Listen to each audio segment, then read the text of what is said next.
And the winner is not Donald Trump. This is probably going to be the enduring memory of the 2025 Nobel Peace Prize. This year's recipient is Maria Corina Machado, the leader of Venezuela's opposition movement. The Norwegian Nobel Committee awarded her the prize for her tireless work promoting democratic rights for the people of Venezuela and for her struggle to achieve a just and peaceful transition from dictatorship to democracy. Machado's efforts clearly are laudable, and she certainly deserves praise for her personal courage standing up to Venezuela's strongman ruler, Nicolas Maduro. Following the announcement of her award, Machado took to social media and dedicated her prize to the suffering people of Venezuela and to President Trump for his decisive support of our cause. This, and her previous gratitude to Trump for targeting the Maduro regime, might explain why the reaction from the White House has been relatively uncombative. Trump himself reposted Machado's tweet praising him as one of her opposition movement's main allies. Shortly afterwards, however, he could not help himself and thanked Russia's President Vladimir Putin, a longtime supporter of the Venezuelan regime, for statements after the announcement of the award to Machado that questioned the Nobel Prize Committee's choice and praised Trump's peacemaking efforts. The choice of this year's winner aside, the entire process surrounding the award has been highly unusual in the way that it has involved very public lobbying for a particular candidate and that candidate's self-promotion.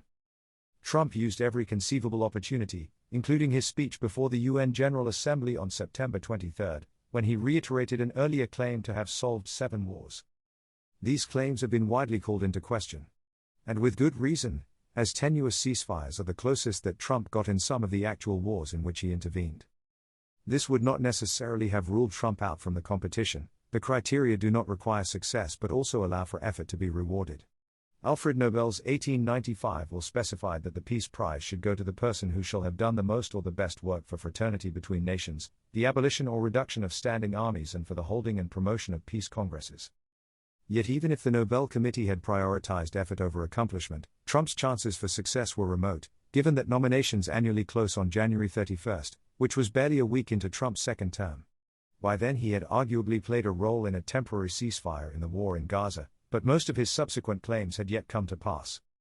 It is also questionable that Trump's nominators did much to promote his cause.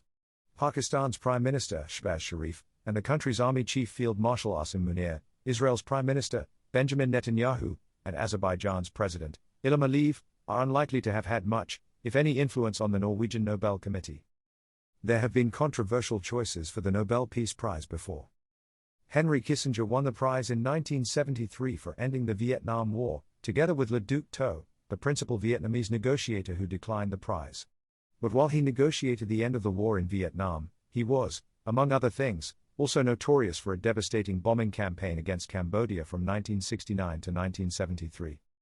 Ethiopian Prime Minister Abiy Ahmed Ali was awarded the 2019 prize for his efforts to achieve peace and international cooperation, and in particular for his decisive initiative to resolve the border conflict with neighboring Eritrea. That, however, did not stop him from fighting a vicious civil war against the Tigray People's Liberation Front, which has cost the lives and livelihoods of hundreds of thousands of civilians. Trump clearly would have looked better in comparison to Abiy and Kissinger. But compared to 3 past U.S. presidents who won the prize, Theodore Roosevelt in 1906 for mediating an end to the Russo-Japanese War, Woodrow Wilson in 1919 for founding the League of Nations, and Jimmy Carter in 2002 for decades of work promoting peaceful conflict resolution, democracy, and human rights, his track record of success is shakier. While he deserves some credit for his efforts and at least some temporary successes, Trump himself has no spotless track record as a peacemaker. His 8 months in office since he re-entered the White House for a second term in January 2025 are hardly an advertisement for the person who shall have done the most or the best work for fraternity between nations, the abolition or reduction of standing armies and for the holding and promotion of peace congresses, as required by the prize criteria. Trump has threatened to annex Greenland, incorporate Canada as the 51st state into the U.S., joined Israel in bombing Iran during the so-called 12-day war, and carried out a deadly campaign of airstrikes against alleged Venezuelan drug traffickers.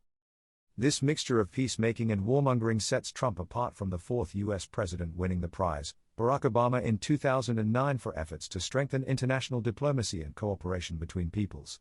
This, too, was a controversial choice at the time because it was mostly aspirational given Obama's lack of a track record.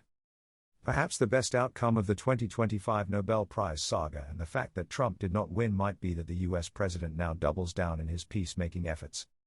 He has gone on the record having ended 7 wars and now has another potential success with the Gaza ceasefire deal. If he wants to remain in contention for the 2026 award, he can't afford for his grandiose claims to be proven wrong. And if he succeeds, even in preventing any of these conflicts from flaring up again, a service to peace will have been done, and it shouldn't matter that it was done by Trump or what his ultimate motivation was.